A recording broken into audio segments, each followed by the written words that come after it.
تو ہم آغاز کرتے ہیں۔ یہ چند ایک تمہیدی باتیں تھیں، روزانہ کی بیس پہ نہیں ہوں گی کیونکہ پہلا دن ہے، تو کچھ جو ہے وہ باتیں، کچھ قرآن پاک کی آیات اور احادیث مبارکہ اس سے ریلیٹڈ میرے ذہن کے اندر تھی کہ جس سے ہمارے اندر ایک جذبہ پیدا ہو کہ ہم کیوں آئے ہیں۔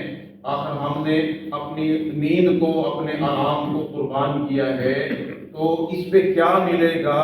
کیا ہمیں قرآن سیکھنا چاہیے یا نہیں؟ ہم کہاں پہ کھڑے ہوئے ہیں؟ اللہ کیا چاہتے ہیں؟ اللہ کے رسول کیا چاہتے ہیں؟ تو یہ اس لیے چند ایک بنیادی باتیں تھیں، وہ آپ سے کرتی ہیں۔ کل بلا تمہید جو ہے وہ کل ڈیلی بیسس پہ 1 سے 2 منٹ جو ہے وہ جو بھی ڈیلی میسج ہوگا، اللہ کے نبی کی کوئی بات ہوگی تو وہ انشاءاللہ ہم کر کے اپنا سبق شروع کر دیا کریں گے۔ 40 منٹ کی روزانہ جو ہے وہ کلاس ہوا کرے گی، اور 10 منٹ پر اپنے 10 دن کی یہ ہے رتل القرآن ترتیلا۔ وقال النبی صلی اللہ علیہ وسلم ان اللہ یحب ان یقرأ القرآن کما انزل او کما قال علیہ الصلوۃ والسلام، صدق اللہ العظیم۔ سب سے پہلے میں اللہ تعالیٰ کا بھی شکر ادا کرتا ہوں کہ اللہ تعالیٰ نے ہم سب کو اس کام کے لیے جمع فرمایا ہے، اور اس کے بعد آپ تمام احباب کا میں تہ دل سے شکر ادا کرتا ہوں کہ مختصر سے وقت میں اور چھوٹے سے میسج پر آپ لوگوں نے اپنا قیمتی وقت نکالا، اپنا آرام چھوڑا اور ٹریولنگ کر کے یہاں پر پہنچے ہیں، دور دور سے بھی احباب تشریف لائے ہیں۔ تو میں سب سے پہلے آپ تمام احباب کا دل سے شکر ادا کرتا ہوں۔ اللہ کے نبی صلی اللہ علیہ وسلم کی اس حدیث مبارکہ کو، اللہ کے نبی کے فرمان کو مد نظر رکھتے ہوئے کہ من لم یشکر الناس لم یشکر اللہ، جو لوگوں کا شکر ادا نہیں کرتا وہ اللہ کا شکر بھی ادا نہیں کرتا۔ یہاں پر اپنے سر اختر زیاد صاحب جو میرے اسکول کے ٹیچر ہیں وہ بھی موجود ہیں، میرے اسکول کے ہیڈ ماسٹر بھی موجود ہیں، مسجد کے صدر صاحب بھی موجود ہیں، اور احباب بھی بڑی دور دور سے آئے ہیں۔ یقیناً یہ جو ہماری کاوش ہے یہ ہماری دنیا میں بھی اور آخرت میں بھی فلاح کا اور کامیابی کا ذریعہ بنے گا، اور اسی طرح ہماری بخشش کا یہ ایک قدم ہے، ہماری بخشش کا بھی یہ ایک قدم ہے۔ اللہ تعالیٰ اس کے صدقے انشاءاللہ ہماری بخشش بھی فرمائیں گے۔ تو سب سے پہلے میں نے سورۃ المزمل کی ایک آیت مبارکہ تلاوت کی ہے، قرآن ترتیلا۔ اس میں اللہ تعالیٰ ارشاد فرما رہے ہیں ہر مومن کو جس نے بھی کلمہ پڑھا ہے، وہ خواہ پڑھا لکھا ہے یا جاہل ہے، حافظ اور عالم کی بات نہیں کر رہا، جو بھی مسلمان ہے جس نے کلمہ پڑھا ہے میرے محبوب کی امت میں وہ ہے، اس کو یہ خطاب ہے ورتل القرآن ترتیلا، کہ قرآن کو خوب ٹھہر ٹھہر کر پڑھ۔ اور حضرت علی رضی اللہ تعالیٰ عنہ جن کے بارے میں اللہ کے محبوب صلی اللہ علیہ وسلم نے خود فرمایا ہے کہ انا مدینۃ العلم وعلی الباب، کہ میں اگر علم کا شہر ہوں تو علی اس کا دروازہ ہے۔ حضرت علی رضی اللہ تعالیٰ عنہ نے ساری کی ساری تربیت اور سارے کا سارا جو بھی اپنے زندگی جو ہے وہ گزارنے کا طریقہ ہے وہ میرے محبوب کی گود سے سیکھا ہے۔ وہ حضرت علی رضی اللہ تعالیٰ عنہ خود اس آیت مبارکہ کی تفسیر اور تشریح اور اس کی ایکسپلینیشن خود کرتے ہیں۔ ورتل القرآن ترتیلا کیا مطلب ہے؟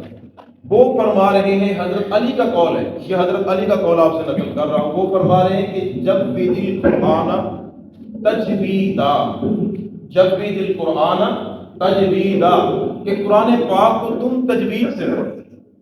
ورتل القرآن ترتیلا کی تفسیر کرتے ہوئے حضرت علی کا یہ قول ہے کہ جب بھی دل قرآن تجویدا، کہ قرآن پاک کو تم تجوید کے ساتھ پڑھو۔ اب اس سے پتہ چلتا ہے کہ یہ خطاب ہر مسلمان کو ہے، تو اس لیے ہمارا یہ عذر نہیں ہے کہ ہمیں قرآن پاک جو ہے وہ بچپن میں اگر درست نہیں پڑھا تو ہمیں بڑے ہو کے بھی اس کو درست نہیں کرنا چاہیے یا درست ہم نہیں کر سکتے، تو یہ ہمارا عذر قابل قبول نہیں۔ ایسے ہی اللہ تعالیٰ سورۃ البقرہ کی آیت نمبر 121 میں تقریباً یہ 14واں رکوع جو ہے سورۃ البقرہ کا یہ ختم ہو رہا ہے، اس کی یہ آخری بالکل آیت مبارکہ ہے۔ اس میں اللہ تعالیٰ فرما رہے ہیں کہ الذین آتیناہم الکتاب یتلونہ حق تلاوتہ، اللہ تعالیٰ نے اپنے محبوب بندوں کی صفات بیان فرمائی کہ ان کے اندر یہ صفات ہیں، اور ان کی ایک بہت بڑی صفت بیان فرمائی کہ الذین آتیناہم الکتاب، کہ جن لوگوں کو ہم نے کتاب دی ہے، قرآن حکیم دیا ہے، وہ قرآن کی تلاوت ایسے کرتے ہیں جیسے کہ اس کی تلاوت کرنے کا حق ہے۔ یعنی ان کی بہت بڑی صفت اللہ تعالیٰ نے جو بیان فرمائی کہ وہ لوگ جو میرے محبوب بندے ہیں وہ قرآن کو ایسے پڑھتے ہیں جیسے کہ اس کے پڑھنے کا حق ہے۔ اس آیت سے بھی پتہ چلتا ہے قرآن پاک کو معروف طریقے سے تجوید کے ساتھ جو ہے وہ پڑھنے کا حق ہے، ویسے ہی پڑھنا چاہیے۔ اور پھر اسی طرح یہ سورۃ البقرہ کا جو رکوع نمبر 15 بالکل ختم ہو رہا ہے، اس میں پہلے پارے میں اللہ تعالیٰ نے اپنے پیارے محبوب کی بعثت کے مقاصد کو بیان کیا کہ میں اپنے محبوب کو، اپنے نبی کو دنیا کے اندر کیوں مبعوث کیا۔ تو اللہ تعالیٰ نے سب سے پہلا جو میرے محبوب کی بعثت کا مقصد بیان فرمایا، یتلونہ ربنا وبعث فیہم رسولا منہم یتلو علیہم آیاتہ ویزکیہم ویعلمہم الکتاب والحکمہ۔ یتلو علیہم آیاتہ، کہ اللہ کے نبی صلی اللہ علیہ وسلم قرآن حکیم کی تلاوت کرتے ہیں، لوگوں کو قرآن پاک کی تلاوت سکھاتے ہیں، قرآن پاک پڑھنا سکھاتے ہیں۔ تو یہ قرآن حکیم کا درست تلفظ کے ساتھ پڑھنا، تجوید کے ساتھ پڑھنا، یہ اللہ کے محبوب صلی اللہ علیہ وسلم کی بعثت کے مقاصد میں سے پہلا مقصد ہے۔ اور ایسے ہی اللہ کے پیارے محبوب صلی اللہ علیہ وسلم نے بہت خوب فرمایا کہ ان اللہ یحب ان یقرأ القرآن کما انزل۔ اللہ تبارک و تعالیٰ کو یہ بات بہت پسند ہے، اللہ اس بات کو پسند فرماتے ہیں کہ قرآن ایسے پڑھا جائے۔ ان اللہ یحب، اللہ اس بات کو پسند فرماتے ہیں ان یقرأ القرآن، قرآن ایسے پڑھا جائے کما انزل، جیسے کہ وہ اترا ہے، جیسے کہ اس کو نازل کیا گیا۔ اب یہ فرمان اللہ کے نبی صلی اللہ علیہ وسلم کا بھی سب کے لیے، حالانکہ ہم اجمی لوگ ہیں، عرب کے مقابلے میں ہماری فصاحت و بلاغت اور ہماری زبان تو بلکہ عجم کو تو ویسے بھی وہ گنگا سمجھتے ہیں عربی لوگ، لیکن اس کے باوجود اللہ کے محبوب صلی اللہ علیہ وسلم نے کیا فرمایا کہ اقرأوا القرآن بلحون العرب واصواتہ، کہ قرآن کو عربوں کے لب و لہجے میں تم پڑھو، قرآن کو عربوں کے لب و لہجے میں۔ پھر فرمایا کہ زینوا القرآن باصواتہ، قرآن سے اپنی آوازوں کو مزین، خوبصورت بنا کے قرآن کو پڑھو۔ یہ میرے نبی صلی اللہ علیہ وسلم کے فرمان ہیں اپنی امت کے نام، اور ہر جس نے بھی کلمہ پڑھا ہے جو میرے محبوب کا امتی ہے، وہ ان پیغامات کا جو ہے وہ اٹھاتے ہیں۔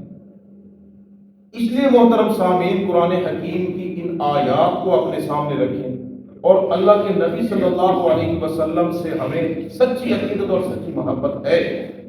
اللہ کے نبی صلی اللہ علیہ وسلم کے فرامین کو سامنے رکھیں، اور ہم اپنی زندگی کا جائزہ لیں کہ ہم کیا جو قرآن پڑھ رہے ہیں، کیا قرآن جو اللہ کا کہہ رہا ہے کہ اللہ کے محبوب بندے قرآن کی ایسی تلاوت کرتے ہیں جیسے کہ اس کی تلاوت کا حق ہے، تو کیا ہم ویسے کر رہے ہیں؟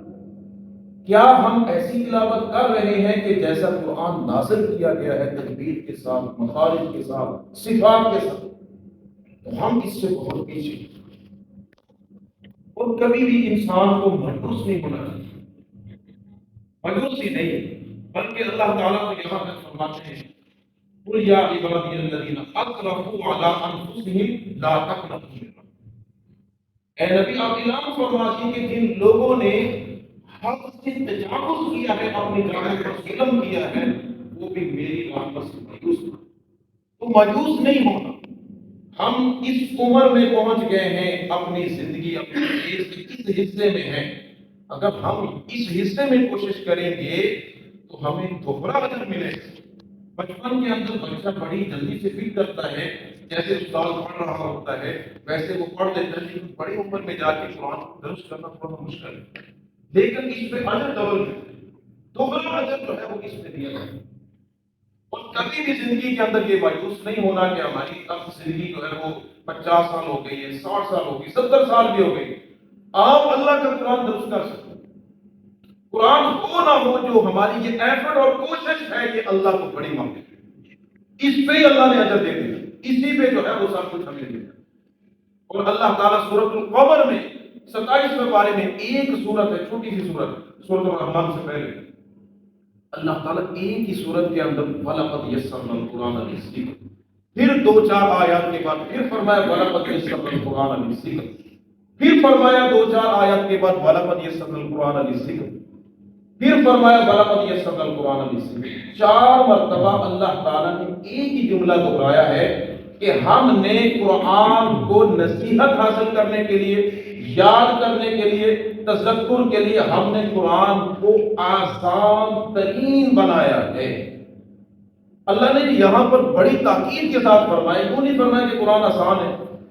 لام عربی زبان میں وَلَقَدْ يَسَّرْنَا الْقُرْآنَ، لام بھی تاکید کے لیے آتا ہے، لفظ قد بھی تاکید کے لیے آتا ہے۔ یہاں پر علماء کرام بیٹھے ہوئے، یعنی 2 تاکیدیں فرما کے اللہ نے فرمایا کہ ہم نے قرآن کو آسان بنایا ہے۔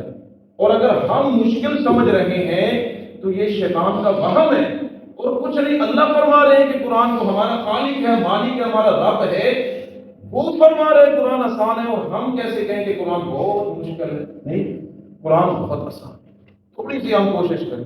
اکثر وہ مفتی تقی عثمانی صاحب مدثر اللہ فرمایا کرتے تھے کہ یہ عربی حروف تہجی کی جو تعداد ہے وہ 29 ہے۔ اب پورے جو 29 حروف ہیں الف سے لے کے یا تک، پورے کا پورا قرآن انہی سے بنا، وہ 29 ہے۔ وہ کہتے ہیں کہ روزانہ کا آدمی ایک حرف بھی درست کرے نا تو 29 دنوں میں تو قرآن جو ہے وہ درست ہو سکتا ہے۔ 29 دنوں میں یہ کم سے کم ہمارے جو حروف وہ سیٹ ہو جائیں گے، اس کے بعد تھوڑی سی ہم پریکٹس کر لیں، اس سے ہمارا قرآن درست۔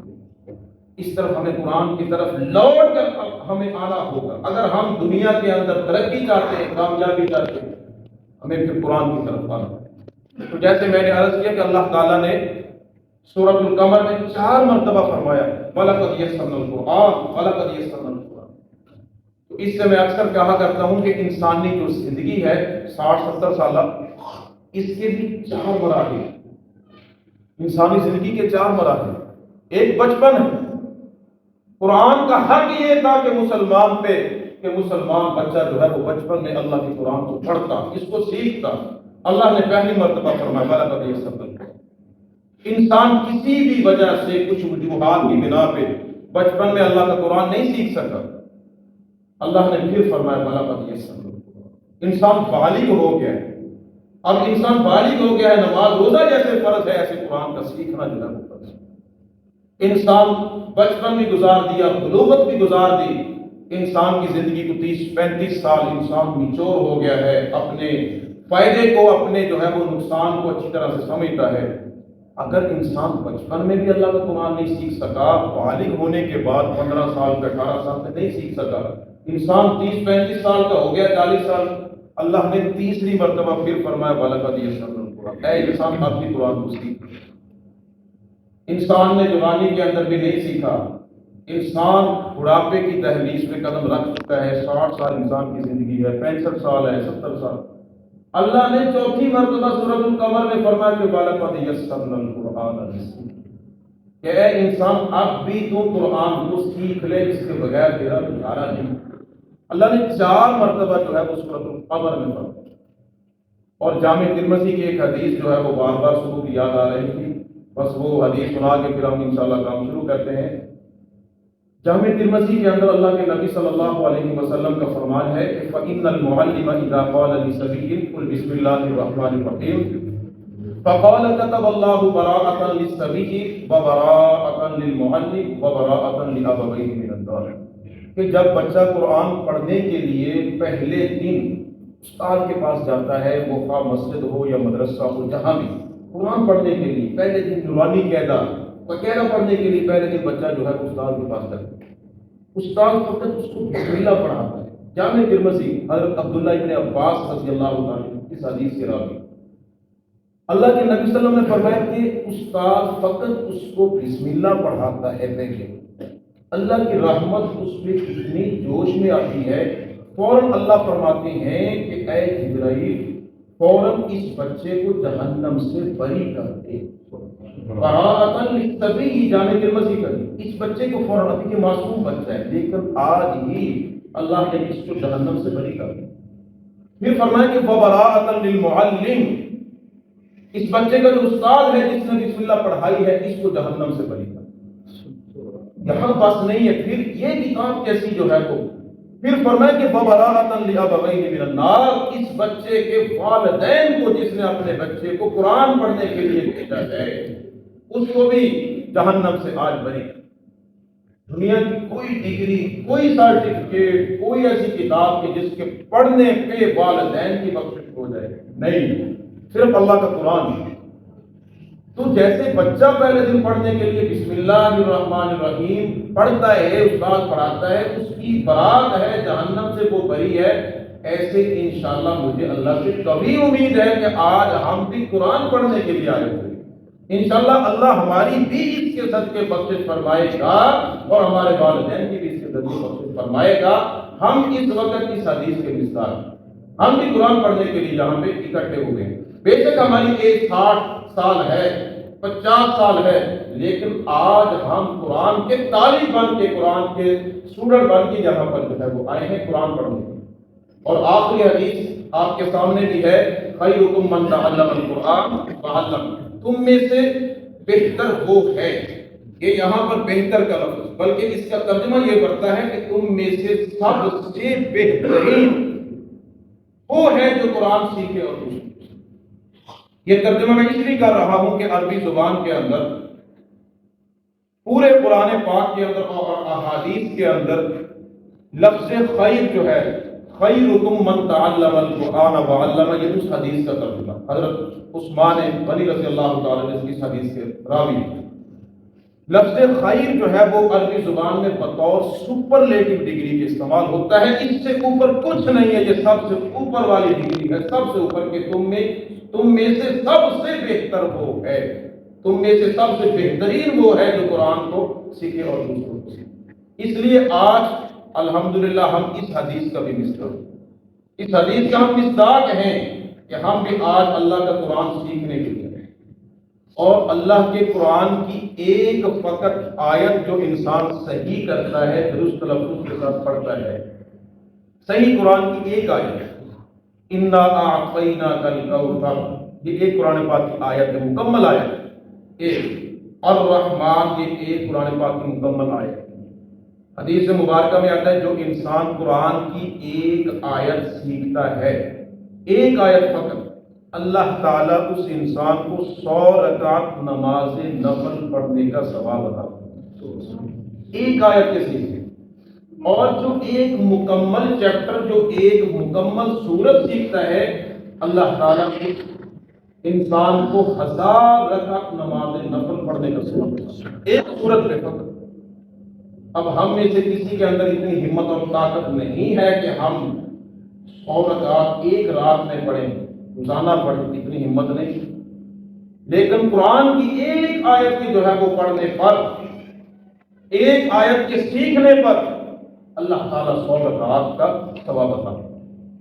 تو ہم آغاز کرتے ہیں، یہ چند ایک تمہیدی باتیں تھیں، روزانہ کی بیس پہ نہیں ہوں گی کیونکہ پہلا دن ہے، کچھ جو ہے وہ باتیں، کچھ قرآن پاک کی آیات اور احادیث مبارکہ اس سے ریلیٹڈ میرے ذہن کے اندر تھی کہ جس سے ہمارے اندر ایک جذبہ پیدا ہو کہ ہم کیوں آئے ہیں، آخر ہم نے اپنی نیند کو، اپنے آرام کو قربان کیا ہے، تو اس پہ کیا ملے گا، کیا ہمیں قرآن سیکھنا چاہیے یا نہیں، ہم کہاں پہ کھڑے ہوئے ہیں، اللہ کیا چاہتے ہیں، اللہ کے رسول کیا چاہتے ہیں۔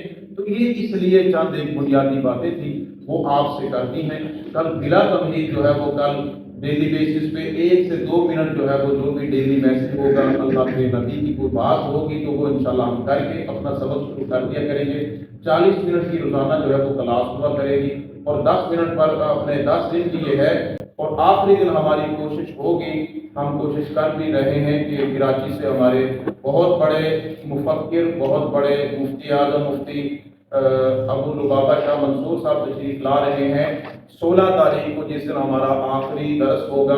تو ہماری یہ کوشش ہے کہ ہماری مسجد میں جو ہے وہ قرآن کے حوالے سے آخری جو ہے وہ سبق بھی وہ پڑھا دیں اور وہ اپنے کچھ خطاب بھی فرما دیں. ہماری کوشش یہ ہوگی انشاءاللہ. اور آخری دن ہی ہم انشاءاللہ اکرام بھی کریں گے. کچھ یہ بھی دل میں آیا تھا کہ اگر ڈیلی بیسس پہ کچھ ہو تو پھر اس طرح توجہات جو ہے وہ ادھر ادھر بڑھ جاتی ہیں. تو جس مقصد کے لیے ہم آئے ہیں ادھر ہی ہماری جو ہے وہ توجہ رہے, ہم بھرپور طریقے سے جو ہے وہ اس سے جو ہے وہ فائدہ اٹھائے. تو بہرحال بسم اللہ الرحمن الرحیم ہم آغاز کرتے ہیں جی. سب سے پہلے ہمارے کورس کا نام تھا تجوید القرآن. قرآن پاک کو اچھے طرح سے اچھی اپنے آواز سے صحیح مخارج سے درست تلفظ سے پڑھنا. یہ لفظ جو تجوید ہے, تجوید کا کیا معنی ہے؟ کیونکہ ہم اس کورس کو پڑھنے جا رہے ہیں سب سے پہلے ہمیں پتہ ہونا چاہیے تجوید کا کیا معنی, اس کی کیا ڈیفینیشن ہے, کیا تعریف ہے. تجوید کہتے کس میں؟ ہر حرف کو اس کے مخرج سے ادا کرنا, ہر حرف کو اس کے مخرج سے ادا کرنا. جیسے میں نے ابھی بتایا کہ 29 حروف تہجی ہے الف با تا, تو ہر حرف کو اس کے مخرج سے ادا کرنا اور اس کی صفات کا لحاظ رکھنا. دو چیزیں اس میں ہیں تجوید کے اندر, اور یہ بیسک بنیادی تجوید کے قرآن کے یہ دو ستون ہیں. یہ قرآن کی جو بلڈنگ کھڑی ہوئی ہے اس کے نیچے یہ دو ستون ہیں, ایک ہے صفات اور ایک ہے مخارج. تو ہر حرف کو اس کے مخرج سے ادا کرنا اور اس کی صفات کا لحاظ. اس میں دو چیزیں, ایک جو ہے وہ مخرج اور ایک صفت. یہ دو چیزیں ہم سمجھیں. مخرج کیا ہوتا ہے عربی زبان کے اندر؟ تو ہر حرف کے ادا ہونے کی جو جگہ ہے جہاں سے وہ حرف نکلتا ہے, صحیح معنوں میں ادا ہوتا ہے, اس جگہ کو اصل میں مخرج ہے, نکلنے کی جگہ. جیسے قاف ہے تو قاف جہاں سے ادا ہوتا ہے, جہاں سے نکلتا ہے وہ قاف کا مخرج ہے. جہاں سے با ادا ہوتا ہے وہ با کا مخرج ہے. تو حرف جہاں سے جس جگہ سے ادا ہوتا ہے اس کو مخرج کہا جاتا ہے. صفات جو ہے وہ دوسری چیز ہم نے صفات صفت کی جمع ہے. صفت کیفیت, حالت, اور جو ہے وہ حالت کو کیفیت کو کہا جاتا ہے صفت. تو صفت سے مراد یہ ہے کہ جس کیفیت سے, جس انداز سے قرآن پڑھا جاتا ہے اس کو صفت کہا جاتا ہے. اور صفت کی جمع صفات, جس انداز سے جس کیفیت سے قرآن پڑھا جاتا ہے اس کو صفت کہا جاتا ہے. تو یہ آج ہم نے تجوید سب سے پہلے کہ ہر حرف کو اس کے مخرج سے ادا کرنا اور اس کی صفات کا لحاظ. مخرج اس کے بعد کیا چیز ہے؟ ہر حرف کے ادا ہونے کی جگہ اس کو مخرج کرنا. جس انداز سے جس کیفیت سے قرآن کی تلاوت کی جاتی ہے کہ اس حرف کو موٹا پڑھنا ہے, باریک پڑھنا ہے, پڑھتے ہوئے سیٹی کی آواز نکلے نہ نکلے, اونچی آواز سے آہستہ, تو یہ جو کیفیت ہے, انداز ہے, حالت ہے, اسی کو صفت کہا جاتا ہے. اب اس کے بعد جو ہے وہ ہم اپنے اصل جو ہے وہ چلتے ہیں آگے حروف تہجی. تو اس کے لیے سب سے جو اپنے بیسک جو چیز ہے وہ ہے حروف تہجی کا درست ہونا. جیسے میں نے ابھی بھی بات کی تھی کہ حروف تہجی جو ہے یہ کل 29 اور اسی طرح اس کے کل مخارج کہ جہاں سے یہ 29 حروف ادا ہوتے ہیں وہ 17 ہیں. کل مخارج کتنے ہیں؟ مخارج جہاں سے حروف ادا ہوتے ہیں وہ 17 ہیں. اور کل حروف کتنے ہیں الف سے لے کے یا تک؟ وہ 29. تو بعض ایسے بھی ہیں کہ مخرج ایک ہے لیکن اس ایک مخرج سے 3 حروف بھی ادا ہوتے ہیں, کسی سے 2 حروف ادا ہوتے ہیں, کسی سے ایک ہی ہوتا ہے. اس لیے حروف زیادہ ہیں اور مخارج جو ہے وہ کم ہے. تو سب سے پہلا جو ہے وہ اپنے جو ہے جب ہم کوئی بھی قاعدہ کھولتے ہیں تو اس میں الف آتا ہے. سب سے پہلے کون سا حرف آتا ہے ویسے؟ الف. تو میرے ساتھ تھوڑا سا ادا کیجئے گا, جو خالی بالکل الف ہوتا ہے وہ بالکل منہ کے خالی حصے سے نرمی کے ساتھ بالکل الف الف الف. اس کے بعد آپ یہاں آپ کے سامنے جو اپنے حروف تہجی ہیں ان کو آپ اپنی کاپی میں ایسے ہی بالکل سیم جیسے لکھے ہوئے ہیں بغیر زبر زیر کے, صرف اسی ترتیب سے ایک دفعہ لکھ لیں. میم, با, واو, فا, تا, زال, واو, کہیں سے نظر نہ آ رہا ہو تو آپ بالکل پوچھ سکتے ہیں۔ ایک ہی پیج پہ بالکل اسی ترتیب سے کہ جتنے حروف جس لائن میں ہیں اتنے ہی، پہلی لائن میں 4 حروف ہیں تو 4 ہی لکھنے ہیں، اس کے بعد 4 لینے ہیں، اس کے اندر 6 حروف ہیں، اسی ترتیب سے بھی۔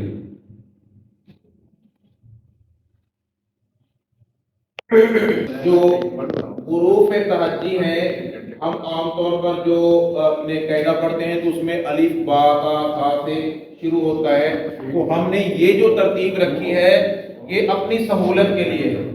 اصل میں جو حروف کی ادائیگی کے مخارج ہیں اس کے لحاظ سے اور اپنی آسانی کے لیے یہ ایک ترتیب ہم نے بنائی ہے۔ مقصد جو ہے وہ حروف تہجی کو درست کرنا ہے، وہ الف سے شروع کر لیں یا میم سے شروع کر لیں۔ تو ہم نے یہ جو ترتیب رکھی ہے تو اس کی 2 وجوہات ہیں۔ پہلی وجہ تو میں نے ویسے بھی بیان کر دی کہ یہ اپنی آسانی کے لیے ہے، آپ جب یہ پڑھیں گے تو انشاءاللہ آپ کو اس کا اندازہ بخوبی ہو جائے گا۔ اور نمبر 2 یہ بھی ہے کہ ہم نے اس کا آغاز لفظ میم سے شروع کیا ہے کہ ہمارے پیارے نبی صلی اللہ علیہ وسلم کا جو اسم مبارک ہے، نام ہے، وہ لفظ محمد ہے، تو لفظ محمد صلی اللہ علیہ وسلم بھی میم سے شروع ہوتا ہے، تو ہم اپنے کام کا آغاز اور خاص طور پر حروف تہجی کی درستگی کا جو کام ہے وہ بھی ہم لفظ میم سے شروع کر رہے ہیں۔ اور ایسے ہی اس میں اپنے جو سیٹ بنائے گئے ہیں حروف کی ادائیگی کے، اس کے اندر بھی ابھی میں اینڈ میں بتا دوں گا انشاءاللہ، اس میں بھی بہت زیادہ آسانی ہے۔ تو سب سے پہلے جو ہے وہ میم ہے۔ میم جو ہوتا ہے یہ دونوں حروفوں سے، یہ چاروں حروف جو ہے وہ دونوں حروفوں سے ادا ہیں۔ اب اس میں فرق ہے، تھوڑا سا آپ نے ذہن میں رکھنا، جو میم ہے یہ دونوں ہونٹوں کا جو اپنے بیرونی حصہ ہے، خشکی والا، دونوں ہونٹ جب آپس میں ملتے ہیں اور اس کا بیرونی حصہ خشکی والا، اس سے میم ادا ہوتا ہے۔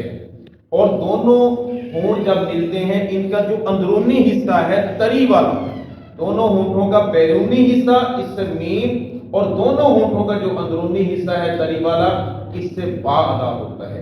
اب میرے ساتھ تھوڑی سی اس کی پریکٹس کریں گے، یہ اپنے پریکٹس سے جو ہے وہ درست ہوں گے، بغیر پریکٹس کے یہ درست نہیں ہو سکتے، یہ بات ذہن میں رکھیں، پریکٹس بہت ضروری ہے۔ تو میرے ساتھ ادا کیجئے گا، میم میم، اس کو کھینچ کے تھوڑا سا، میم میم میم، پا میم پا،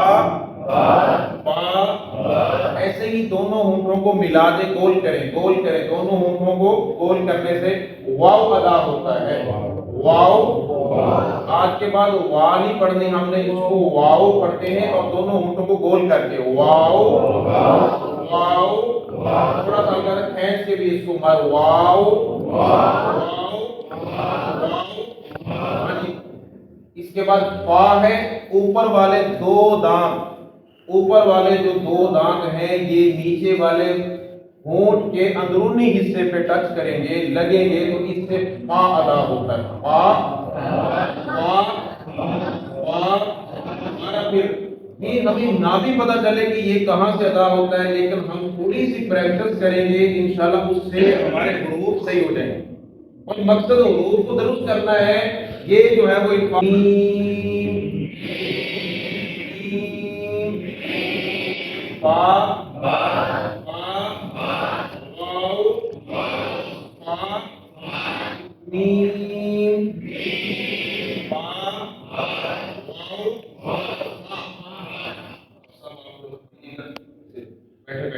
پہلے 4 جی سنیے گا آپ توجہ سے،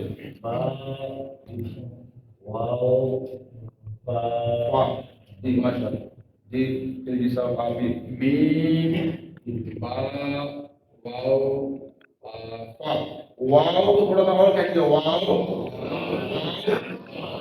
پہلی یہ دیکھیں ہماری لائن جو ہے وہ الحمدللہ درست ہو گئی ہے، ٹھیک ہے۔ مزید بھی انشاءاللہ ہم اس کی پریکٹس کرتے رہیں گے۔ ہم اس کے بعد جو ہے نا، یہ ایک پہلی جو لائن تھی یہ ایک مکمل سیٹ ہے، اس کے بعد جو ہے یہ 3 لائنیں جو ہے 18 حروف، یہ ایک مکمل سیٹ ہے۔ اور اس کے بعد جو آخری لائن ہے یہ ایک مکمل سیٹ ہے۔ تو ہم دوسرے سیٹ کو چھیڑنے سے پہلے جو ہے وہ آخری سیٹ کی طرف آتے ہیں تاکہ ہم یہ 6 حروف آج درست کریں گے۔ تو پہلے 4 اور 6 جو ہے یہ درست کر لیتے ہیں۔ تو یہاں پر دیکھیں کہ 6 حروف ہیں، حمزہ ہا، عین ہا، غین خا۔ اس کو حروف حلقی کہا جاتا ہے۔ یہ ہمارا جو گلا ہے اس کو حلق کہتے ہیں، حلق، ہا کے ساتھ حلق۔ یہ اس گلے کے 3 حصے ہیں، حلق کے 3 حصے۔ اس حلق کے کتنے حصے جی؟ 3 حصے ہیں۔ حروف کتنے جی؟ 6 ہے۔ تو اس کا مطلب یہ ہے کہ یہ اپنے دو جو ہے وہ ایک حصے سے ادا ہو گیا، ایسے ہی ہو جائے گا۔ 3 حصے ہیں، حروف 6 ہیں۔ تو سب سے پہلے جو ہے وہ اپنے ہمارے حلق کا وہ حصہ جو بالکل سینے کی طرف ہے، ہمارے گلے کا حلق کا وہ حصہ جو سینے کی طرف ہے، دوسرا جو درمیان میں ہے، تیسرا جو بالکل منہ کی طرف ہے۔ تو ہمارے گلے کا، سینے کا، اپنے جو ہے وہ حلق کا وہ حصہ جو سینے کی طرف ہے، اس سے پہلے 2 حروف ادا ہوتے ہیں، حمزہ اور ہا۔ اور یہ بات ذہن میں رکھیں کہ جب بھی الف کے اوپر کوئی بھی حرکت آ جائے گی، حرکت سے مراد زبر آ جائے، زیر آ جائے، پیش آ جائے، تو اس کو اب ہم نے الف نہیں پڑھنا ہے، وہ حمزہ ہے، وہ حمزہ ہے۔ لیکن الف با اپنے حمزہ بشکل الف ہے، حمزہ بشکل جو ہے وہ الف ہے کہ الف کی شکل میں، لیکن اس کو پورے قرآن پاک میں حمزہ ہی پڑھنا ہے ہم نے۔ تو یہ حمزہ ہے، حمزہ عین کی وہ شکل میں بھی، چھوٹی عین کی شکل میں اور الف کی شکل میں، دونوں طرح ہوتا ہے، لیکن ہے حمزہ کی۔ تو سب سے پہلے حمزہ اور ہا کی پریکٹس کرتے ہیں۔ ہمارے حلق کا وہ حصہ جو بالکل سینے کی طرف ہے، وہاں سے جو ہے وہ ادا کریں حمزہ، ہا نہیں ہے، ہا بالکل، اور سے اینڈ میں بالکل زا ہے باریک، حمزہ، حمزہ، حمزہ، حمزہ، یہی بچے کا نام بھی ایسے حمزہ،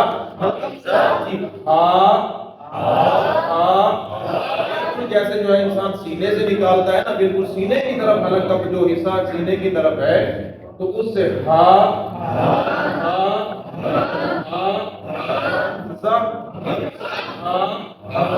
حمزہ،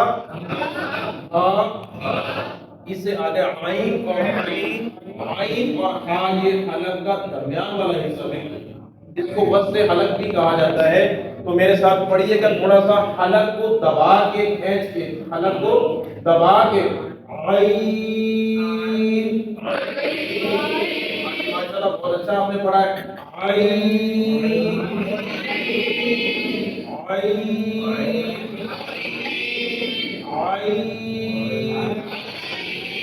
عین، بالکل حلق کو دبا کے ہاں کہیں گے تو پھر وہ ہاں ہو جائے گا، بالکل اپنے اس کا ترجمہ ہی بالکل جو ہے وہ غلط ہو جاتا ہے۔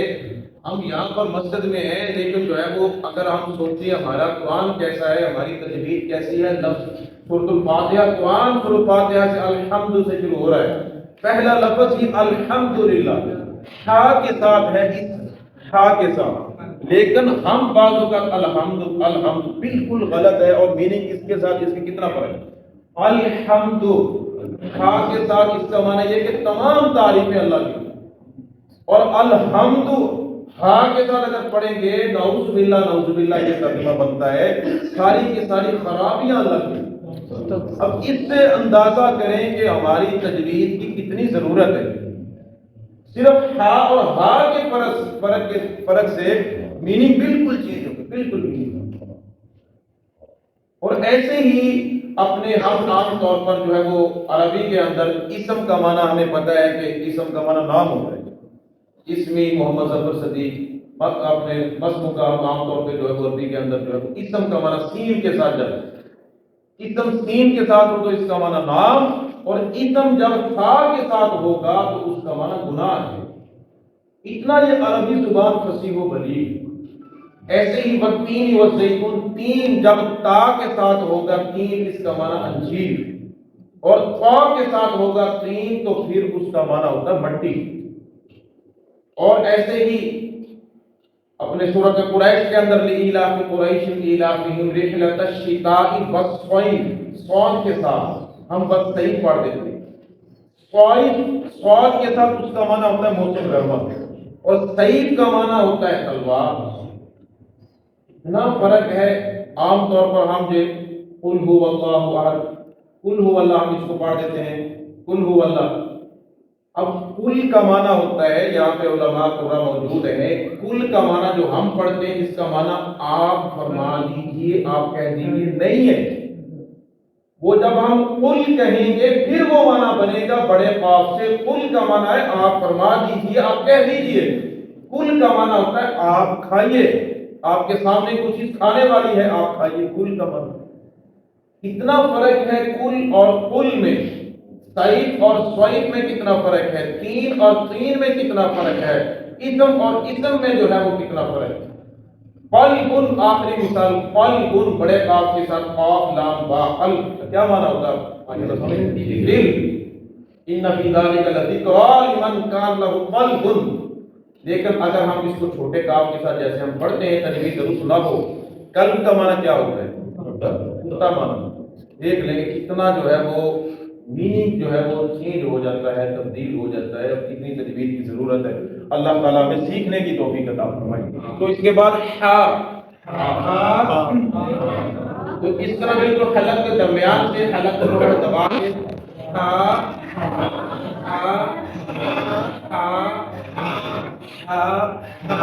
پھر ایک دفعہ عین، عین،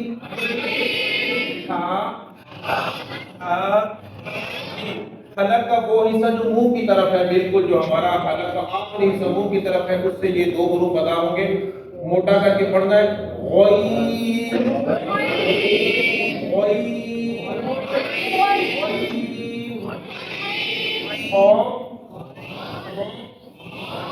جیسے ہمارے حلق کے اندر کوئی ریشہ جو ہے وہ ایسے پھنس جاتا ہے، کوئی آم کھاتے ہوئے کوئی ایسا جو ہے کچرا تو ہم ایسے کرتے ہیں اس کو نکالنے کے لیے، بالکل بالکل وہی جو ہے وہ فا کا مخرج ہے۔ پھر ایک دفعہ حمزہ، حمزہ، عین، عین، کو دبا کے غین، غین کو موٹا کریں، غین، میم،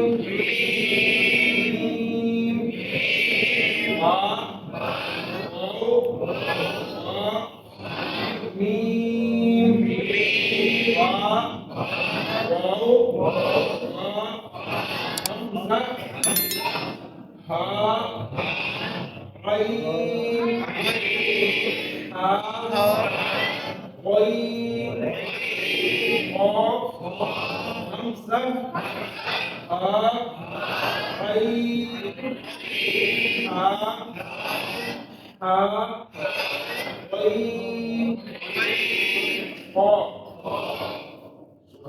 اللهم وبحمدك اشهد ان لا اله الا انت استغفرك واتوب اليك۔